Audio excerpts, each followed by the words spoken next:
गोवर्धन की एक सखी तो कथा में सुन करके गई कि ठाकुर जी तो गोपीन के घर माखन चुरावे जामे। कथा सुन करके वाक्य मन में भाव आई, मैं हूं ऐसो मक्खन निकारूंगी, ठाकुर जी मेरे घर चोरी करवे आमे।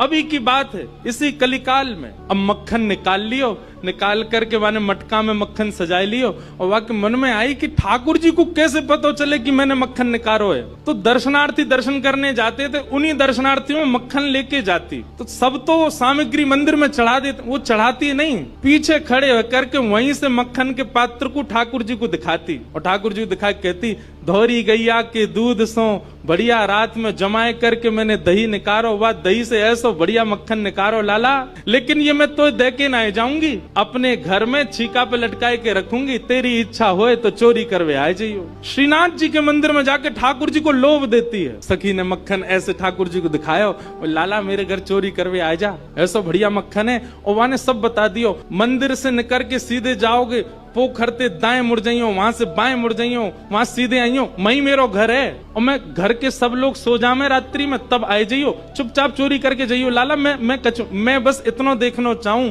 सुबह उठूं तो मेरो मटका, मेरे मटका को मक्खन खत्म है गयो, मैं वही से प्रसन्न रह जाऊंगी कि लाला आयो।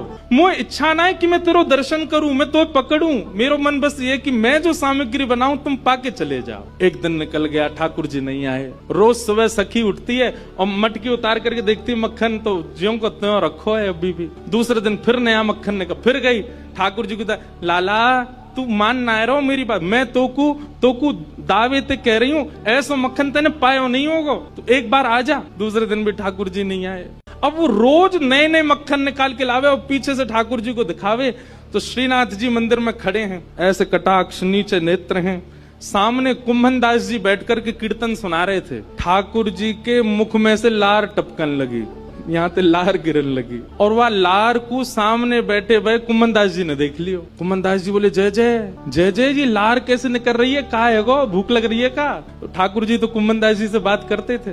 ठाकुर जो, एक कुंभना, एक सखी आवे रोज और पीछे खड़ी खड़ी मही ते मक्खन दिखावे मुझे, और मुझको रोज लोभ दे के जाए, तुम चोरी करवे आ जाओ, तुम चोरी कर। अब मुझे तो यो भय लगे, जो कलिकाल है, जो कलयुग है, कलयुग में मैं यदि सचल है गयो तो सब पकड़ लेंगे मुझको, अब मैं बाकी यहाँ कैसे जाऊं, मेरे खावे को बड़ो मन कर रहा है। कुंभन दास जी के नेत्र सजल हो गए, बोले, जय हो नाथ, आपके रसोई घर भंडार में कोई कमी है? अरे इतनो मक्खन, इतनो दही, इतनो दूध, इतनी गौशाला, इतनी गैयान को दूध रोज आपके मंदिर में आवे, वही सखी कोई क्यों चाहिए? बोले, अरे तो तू नहीं समझेगो, वो बड़े प्रेम ते आवे और सब तो चढ़ा जामे, यहाँ पे इतने लोग लाते हैं सामग्री, सबका भूख लगता है, कोई जरूरी थोड़ी। पर वाक्य मन में ये भावना है कि तुम मेरे घर आओ, दर्शन